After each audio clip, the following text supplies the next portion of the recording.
یعنی اس خطے میں تو مجاہدین بھی تشریف لائے. تو غازی محمد بن قاسم رحمۃ اللہ علیہ نے تو تلوار سے مجاہدین سے اسلام کو پھیلایا, اور ان بزرگوں نے دل کی دنیا کو بدل دیا. انہوں نے جغرافیائی نقشوں کو بدلا اور انہوں نے دل کی دنیا کو بدلا اور دلوں کو اسلام کے نور سے معمور کیا. تو یہ تو ہمارے محسنوں کے مزارات ہیں. ان کے مزارات پر جانا اور صرف فاتحہ پڑھنا جی یہ شرعی طور پر ثابت ہے, اس سے آگے کچھ نہیں ہے. جی آپ پلیز. جی اسلام الدین ایوبی میرا نام ہے, وکالت کے پیشے سے تعلق ہے میرا. مولانا میرا سوال یہ ہے کہ خلیج کی جنگ کے دوران امریکہ اور اس کے اتحادیوں کے خلاف آپ نے پاکستان میں پرزور تحریک چلائی, لیکن اس کے بعد وزیر اعظم نواز شریف صاحب نے اور دیگر لوگوں نے آپ پر الزام لگایا کہ آپ کو عراق اور لیبیا کی جانب سے پیسہ موصول ہوا جس کی بنیاد پہ یہ تحریک چلائی گئی. وضاحت. بہت بہت شکریہ. اس میں کوئی شک نہیں کہ پاکستان کے غیور عوام نے گلیوں اور سڑکوں بازاروں میں نکل کر سراپا احتجاج بند کر امریکہ مرد آباد کے نعرے لگائے. اب آپ خود غور فرمائیے کہ عراق جو اس وقت موت اور زیست کی کشمکش میں تھا, عراق کو خود اپنی ضروریات پوری کرنے کے لیے کن کن چیزوں کی ضرورت ہوتی ہے وہ ظاہر ہے. ایسے جنگ کے وقت میں موت و زیست کی کشمکش جب ہو رہی تھی تو ایسے وقت میں وہ ہم کو کیا پیسہ دیتا. ایک بات تو یہ ہوئی. دوسری بات میں یہ عرض کروں گا, کیا عراق کے پیسے نے پاکستان کے کروڑوں عوام کو خرید لیا؟ تو پاکستان کے کروڑوں عوام جو ہیں وہ اتنے یعنی بے ضمیر ہو گئے تھے کہ ان میں اسلامی حمیت تو تھی نہیں. یعنی اسلام کے نام پر وہ نہیں اٹھ سکتے تھے, پیسے ہی کے نام پر وہ اٹھ سکتے تھے. یہ تو پاکستان پر بھی ایک بہت بڑا الزام ہے. اور اس زمانے میں جب نواز شریف صاحب نے اور ان کے ساتھیوں نے یہ کہا کہ ہمیں معلوم ہے کہ بہت سے لوگوں کو پیسہ دیا گیا ہے اور یہ لوگ امریکہ کے خلاف نعرے لگا رہے ہیں اور عراق کی حمایت میں مظاہرے کر رہے ہیں, تو ان سے کہا گیا کہ جن لوگوں کو پیسہ ملا ہے بقول آپ کے تو ان کے نام بتائیے, ظاہر کیجئے کون کون لوگ ہیں. لیکن وہ آج تک بتا نہ سکے. دوسری بات آخری میں عرض کرتا ہوں کہ عراق اگر اس سلسلے میں کچھ پیسہ خرچ کرتا تو اس کو پیسہ خرچ کرنے کی ضرورت نہیں تھی. عراق سے مسلمانوں کا قلبی روحانی لگاؤ ہے. لوگ خود بخود اس لیے کھڑے ہوئے کہ وہاں کربلا ہے, عراق میں کربلا ہے, عراق میں نجف اشرف ہے, مولا کائنات سید علی المرتضی رضی اللہ عنہ کا روضہ مبارک ہے, امام علی مقام سید الشہداء رضی اللہ عنہ کا مزار مبارک ہے, غوث اعظم سیدنا عبد القادر جیلانی شاہ جیلان رضی اللہ عنہ کا مزار مبارک ہے, امام اعظم ابو حنیفہ رضی اللہ عنہ وارضاہ کا مزار مبارک ہے. یہ اللہ کے وہ ولی اور بزرگ اور خانوادہ نبوت کے وہ خوشچی حضرات ہیں کہ جن کے مزارات پر اگر بمباری ہو تو اب آپ خود تصور کر سکتے ہیں کہ مسلمانوں کے جذبات کا عالم کیا ہوگا. شاہ صاحب وقت کم ہے, اگر آپ اتنے لمبے لمبے جواب دیں گے تو ممکن ہے یہ اسمبلی بھی ٹوٹ جائے. جی مگر یہاں 8ویں ترمیم بہرحال نہیں ہے آپ کے پاس. جی ایک منٹ میں پوچھوں گا سوال. جی فرمائیے. میرا نام فہیم علی ہے, میں سابق بینکر ہوں. ایک عام خیال میرے ذہن میں آتا ہے اور وہ یہ ہے کہ ہمارا اللہ ایک ہے, قرآن ایک ہے, رسول ایک ہے. اس کے علاوہ قرآن میں واضح طور پر تفرقہ کو منع کیا ہے. اور انور مسعود صاحب آپ کی وساطت سے سوال یہ ہے کہ خلفائے راشدین نے بھی, خاص کر خلیفہ دوم نے جب مجلس شورا کے پاس 5 آدمیوں کی لسٹ پیش کی تھی جس میں حضرت طلحہ, حضرت زبیر, حضرت عبد الرحمن, حضرت عثمان غنی اور حضرت علی شامل تھے, تو آپ نے واضح طور پہ یہ کہا تھا کہ اگر اس میں سے 4 ایک طرف ہو جائیں اور ایک طرف رہ جائے تو اس کو قتل کر دینا. تفرقہ پرستی کے متعلق بہت واضح طور پہ ہر ایک نے کہا ہے. پاکستان میں علماء کرام جو تفرقوں میں بٹے ہوئے ہیں, اس سلسلے میں آپ نے کون سا قدم اٹھایا ہے قرآن اور سنت اور ساری ان چیزوں کی روشنی میں؟ آپ نے ملاحظہ فرمایا ہوگا کہ پہلے صرف جمعیت علماء پاکستان تھی اور جمعیت علماء پاکستان کے ساتھ ساتھ اب جمعیت علماء اسلام بھی ہے. کتنا اچھا قدم اٹھایا ہے, داد نہیں دی آپ نے اس کی ابھی تک. جی اسلامی جمہوری محاذ بن گیا. ایک منٹ میں پوچھ لوں دیدی آپ 52% جی دیدی کھڑے ہو کر 52% women make 52% of the population of Pakistan according کیا to vision ہے census. G I read it somewhere sir. تو آپ Still کا the کیا census vision؟ are not completed. آپ کا نہیں vision we make ابھی تک more than 50% of the population of Pakistan. تو سر آپ کا کیا There is vision ہے for the possibility women more of than Pakistan؟ 100% as well. جی سوال آپ کا بھی سر آپ کا vision کیا ہے for the women of Pakistan? What is your vision? What role do you see them playing in accordance? جی سر چلیے آپ کہاں جائیے.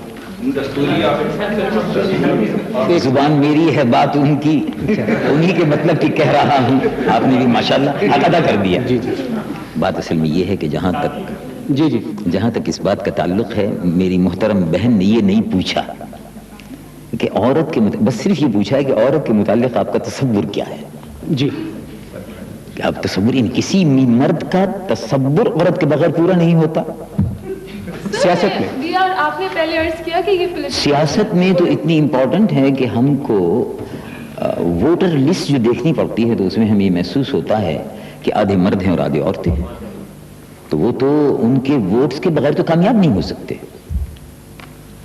اب یہ الگ بات ہے کہ عورتیں بہت کم ووٹ ڈالنے کے لیے آتی ہیں اور اس کی وجہ غالباً یہ ہے کہ مرد دو لوگ ڈال چکے ہوتے ہیں. یہ بھی ہے دو اور ان کا ایک ووٹ ہوتا ہے. جی ایک اچھا ایک میں چلیں آپ سے پوچھتا ہوں ذرا سا. جی آپ بتائیے. میرا نام عبد الباسط ہے اور میں ڈی جے سائنس کالج میں B S C final pre engineering کا اسٹوڈنٹ ہوں. میرا سوال یہ تھا کہ اسلام کے اندر ذاتی ملکیت کی تعریف کیا ہے؟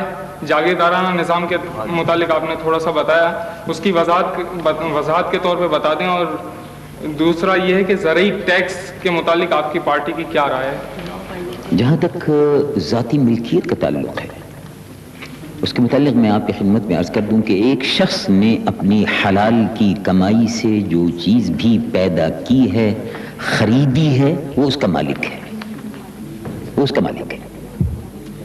اگر وہ حرام ذرائع اس میں شامل ہوئے ہیں تو یہ حکومت وقت کا فرض ہے کہ وہ جتنی حرام ذرائع سے جو آمدنی سے اس نے جائیداد وغیرہ موویبل اموویبل پراپرٹی منقولہ اور غیر منقولہ وہ سب ضبط کر لی ہے. تو یہ تو ذاتی ملکیت کا ہے. ذاتی ملکیت کا احترام ہے, ذاتی ملکیت کو برقرار رکھا گیا ہے. اور یہ اسلام کے اس اصول کو کمیونسٹ ورلڈ میں بہت زیادہ برا بھلا کہا جاتا تھا کہ دیکھیے اسلام میں ملکیت کا تصور ہے. آج وہ پھر اسی ملکیت کے تصور پر آ گئے واپس. تو 14 سال کی میں نظر صحیح ہوا. نہیں آپ دوسرا سر جی زرعی ٹیکس کا جہاں تک تعلق ہے میں اس کی تائید کرتا ہوں اور ہمارا مطالبہ ہے کہ زراعت کی آمدنی پر ٹیکس لگنا چاہیے. جی نہیں آپ پلیز. میرا نام سلیم احمد ہے, میں student of I R Karachi university سے. میرا سوال یہ ہے کہ 1985 کے الیکشن میں جو غیر جماعتی ہوئے تھے اس میں آپ کی پارٹی کے چند لوگوں نے حصہ لیا تھا تو آپ نے انہیں پارٹی سے نکال دیا تھا اور آپ نے یہ کہا تھا کہ یہ ہم لوگ غیر جمہوری طرز عمل پہ یقین نہیں رکھتے اور چور دروازے سے اقتدار میں آنے کا سوچ نہیں سکتے. لیکن موجودہ غیر منتخب نگراں حکومت میں آپ کی شمولیت کا کون سا جمہوری طرز عمل ہے؟ اور دوسرا یہ کہ یہ جو کابینہ ہے اس میں جن لوگوں کی بھی شمولیت ہے ان میں اکثریت ایسے لوگوں کی ہے جو کہ نہ اپنا حلقہ رکھتے ہیں نہ جمہوری اور عوامی خدمات رکھتے ہیں. آپ اس پہ روشنی ڈالیں. جہاں تک سن 1985 کا تعلق ہے غیر جماعتی انتخابات میں ہم نے حصہ نہیں لیا.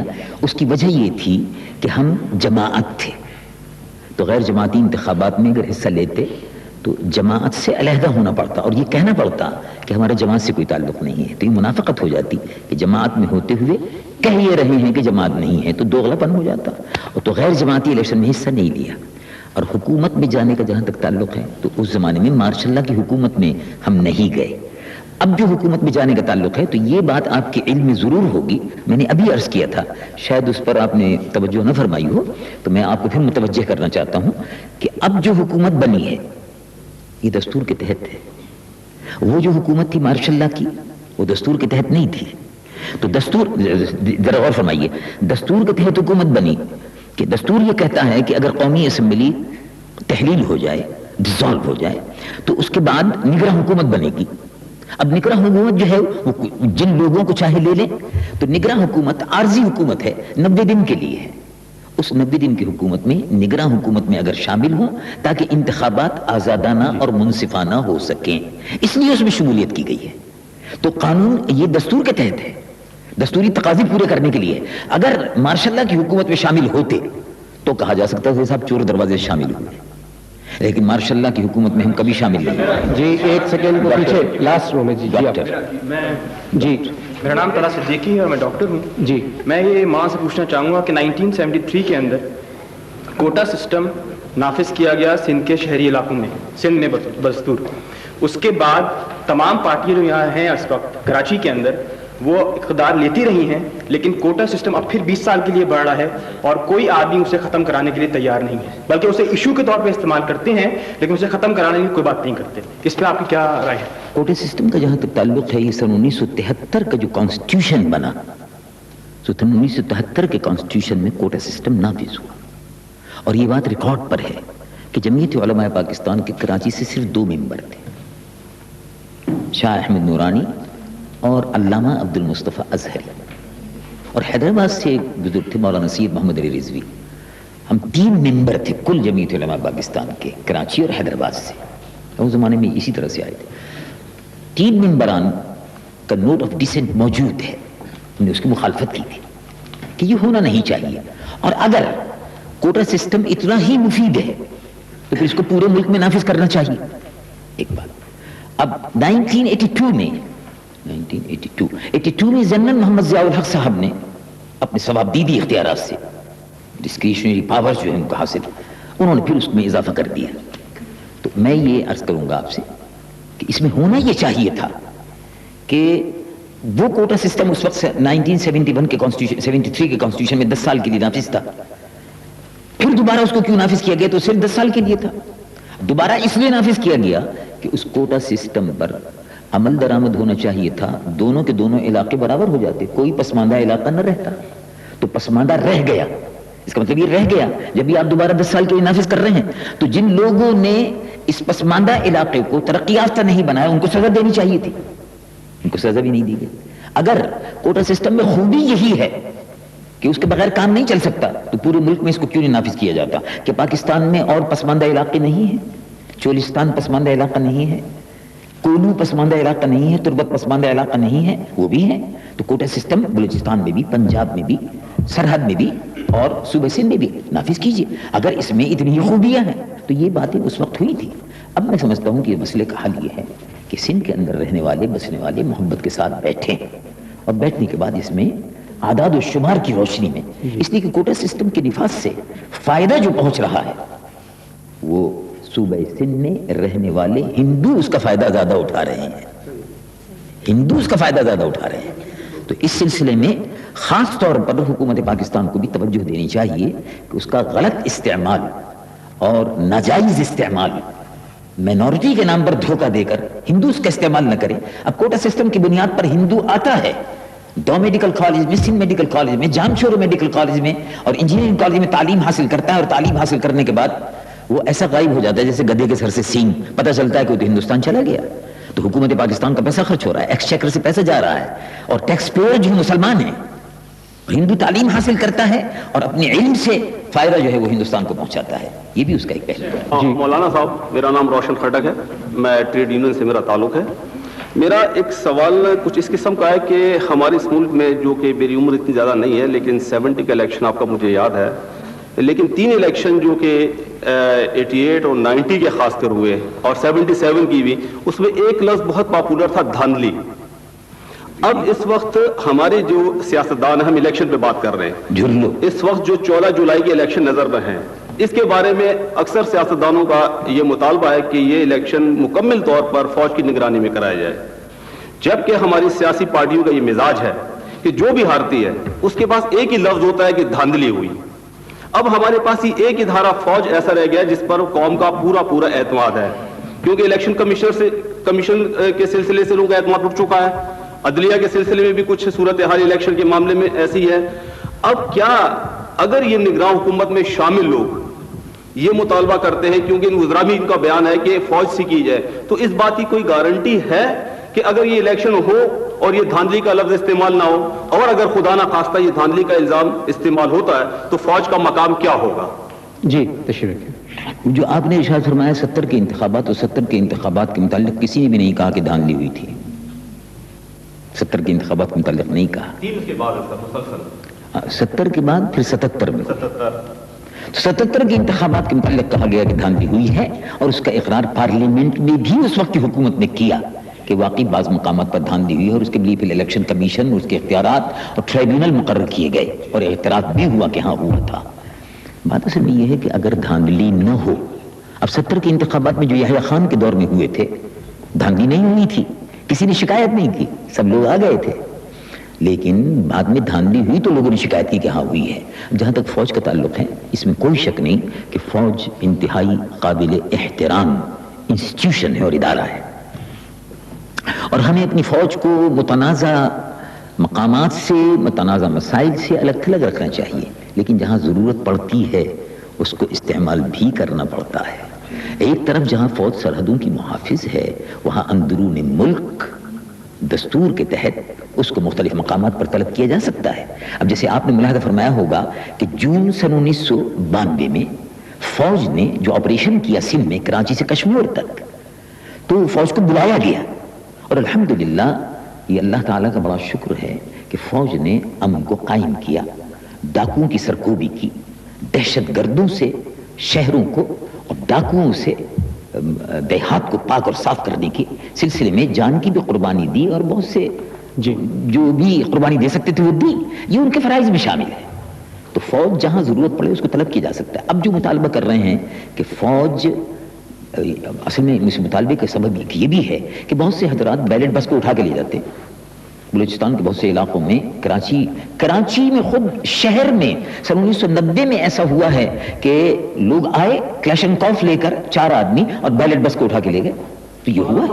اچھا, آفیسر کی ذمہ داری فوج کو. جی پلیز, نہیں وہ نہیں ہونا چاہیے. ایک سیکنڈ. جی آپ بتائیے. میرا نام آصف جمال ہے اور میرا تعلق ایک پریس سے ہے.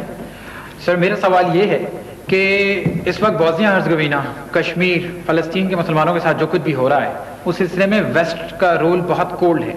تو سر ایک تو میں آپ سے اس سلسلے میں آپ کی رائے جاننا چاہتا ہوں. دوسرا یہ سوال میں نے اس نیت سے کیا کہ سر آپ ملک سے باہر دوروں پہ اکثر جاتے ہیں, بلکہ بہت ہی جاتے ہیں, ضرورت سے زیادہ جاتے ہیں. ضرورت سے مجھے بڑی خوشی ہے کہ آپ مجھ سے اتنی محبت کرتے ہیں کہ میرا جانا آپ کو ناگوار گزرتا ہے. ایک تاثر اب عام لوگوں میں یہ بھی پایا جا رہا ہے کہ جب ملک میں کرائسس ہوتے ہیں تو آپ ملک سے باہر چلے جاتے ہیں, اور جو ہی کرائسس ختم ہوتے ہیں یو لینڈ بیک.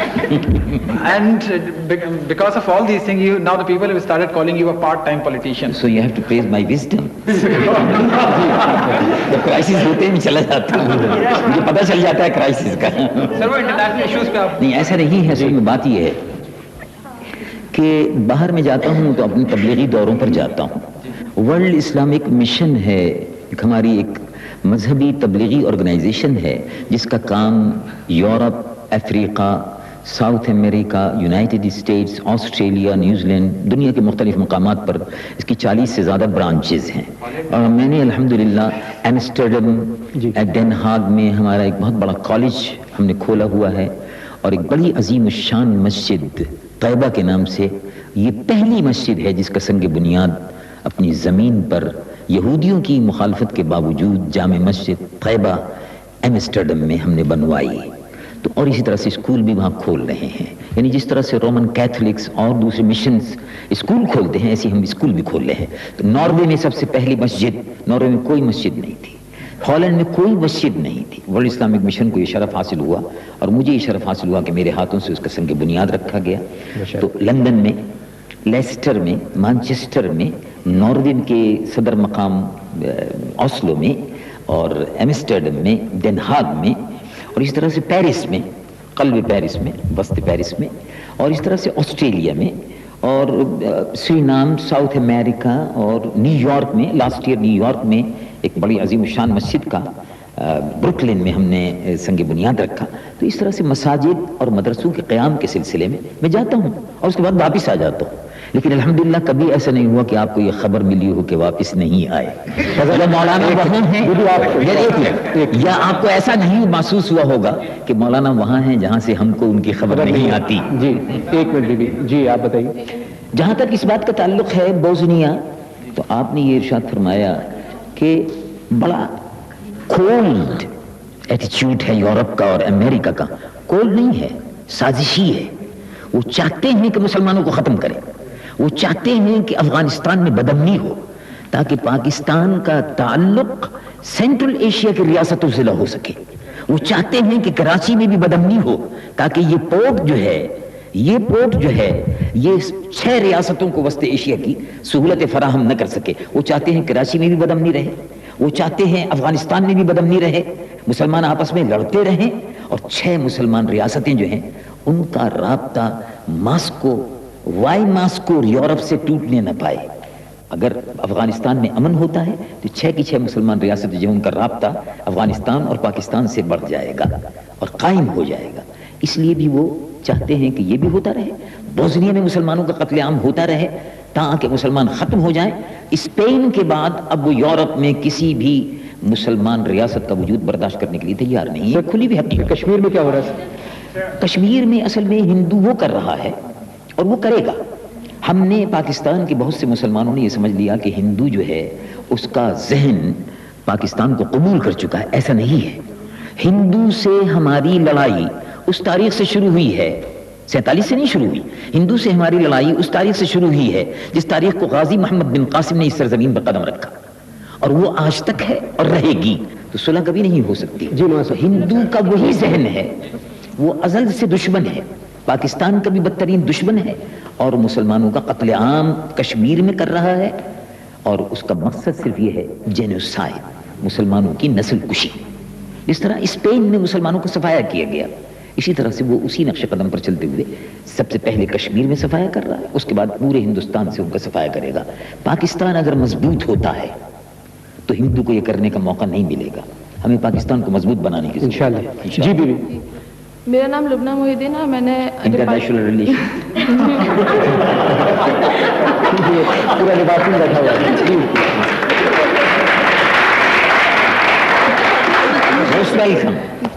میرا سوال یہ ہے کہ Pakistan This is my subject. میرا سوال آپ سے یہ ہے کہ پاکستان میں مختلف سیاسی پارٹیاں ہیں جو مختلف بنیادوں پر قائم ہیں. جیسے آپ کی پارٹی اسلام, قرآن اور سنت پر ہے, تو آپ یہ بتائیے کہ آپ نے دینی بنیادوں پر قائم پارٹیوں کے اتحاد کے لیے اب تک کیا کوششیں کی ہیں, جبکہ آپ کی اپنی پارٹی 2 حصوں میں تقسیم ہے, تو آپ قوم کو کیسے متحد کر سکتے ہیں؟ نہیں, میں نے وہ آپ سے عرض کیا نا کہ ہم نے جمعیت علماء پاکستان جو ہے وہ 2 حصوں میں تقسیم نہیں ہوئی. اصل میں کچھ لوگ تھے جو 1 کروڑ روپے کے لالچ میں اور زمین کے لالچ میں چھوڑ کر ہم کو چلے گئے تھے. چند آدمی تھے, 2 حصوں میں تقسیم نہیں ہوئی.